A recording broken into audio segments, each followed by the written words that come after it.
Hi, everybody. I am one of 10 children, and so when I think about the word love, I have to think about my mom. She was one of the toughest people I have ever met in my life, and one of the funniest. And so, growing up with her, she had a hard start to her life. She was 1 of 10 as well. And when her mom delivered the 10th baby, she was in the hospital. And my mom was 10 years old. They sent her to the store to do some grocery shopping, pick up a few things at the corner store. And she walked in, and the owner said, "Oh, Veronica, I'm so sorry to hear that your mom passed away." And her father had not told her yet. So she had a tough start. She had a lot of younger siblings. She was 10 years old, and she had no mom. And yet, she was such a kick-ass mom herself. It's amazing. And, she had that blend of the most loving person that you would find and then the toughest, And I remember my sister and I, we were always getting into trouble, and we decided, we were like 8 and 10, that we were going to shave our legs for the first time. I don't think we had any hair on our legs, but that was, whatever. So we get my father's razor, and my sister decides she's going to do mine first. So she puts the thing, and now I have an incision about this big on my thigh, and I am bleeding everywhere. And she is screaming, "Susan is bleeding to death, Mom!" And all I could hear is my mother saying, "Oh, don't be so dramatic. Put a Band-Aid on it." What do we know? I'm wrapped. I probably lost a quart of blood, and. But we put a Band-Aid on it. It probably bled for 3 days, and that's how she was.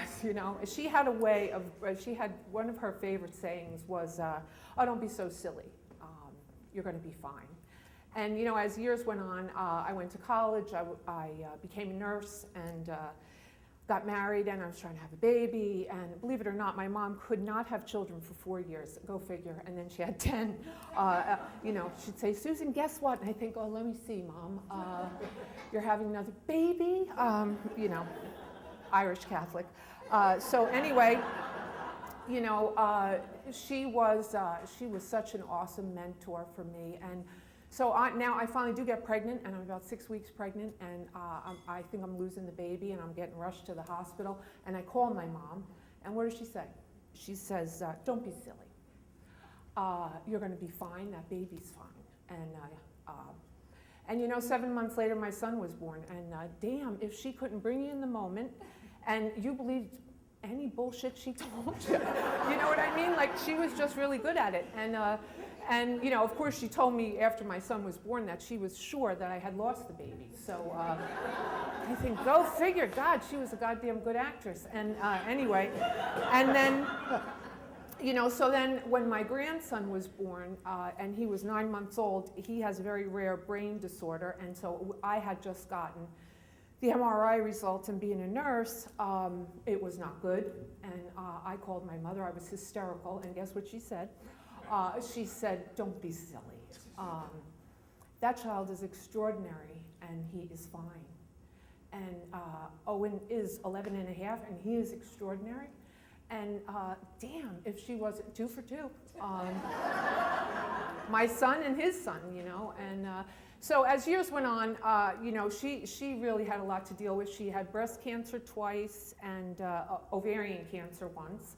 And so I would go with her. As she got older, she couldn't hear a goddamn thing, and she would not wear a hearing aid. So we would go to whatever doctor, oncologist, and they would say, "So, Mrs. Rush, have you had a heart attack?" And she would say, "Yes." And they say, "Are you diabetic?" And she would say, "Yes." And I would say, "She has not had a heart attack, and she's not diabetic. Mom, you can't just say yes," but that's what she would do.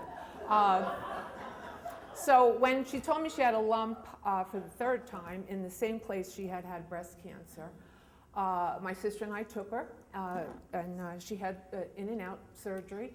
And this was always my mom. She was 82. She looked 60. And the nurse would come in, "How old are you?" And she'd say 82. And they'd say, "No, you're kidding." And I have 10 children. And they'd be like, "No." And they'd bring all these nurses in. This always happened. And there'd be my sister and I, we're 51 and 53, and they'd look at us like, "Yeah, and you look it. Your mom looks good, So she had the surgery, and a week later, it was my job to take her to the oncologist and get the stitches out. And I had an emergency with one of my dogs, and my sister said, "Sue, I got this. Tell me everything I need to ask," and that's what we did. My sister went with her, and you know, she had the stitches out, and it was cancer, number 3. And so the next morning at 7 o'clock, my sister called, and she said, "Something's wrong with Mom. She can't breathe." And I think, "Can't breathe? What? And so I jumped in the car like I did 1,000 times, drove over to Jersey, and I ran in and I said, "You know, Veronica Rush, I think she's in ICU." And they said, "No, just run out and go around the corner to the ER." I said, "Okay." And as I ran out, there was my sister, and she just looked at me and she said, "I'm so sorry, Sue." And she was gone.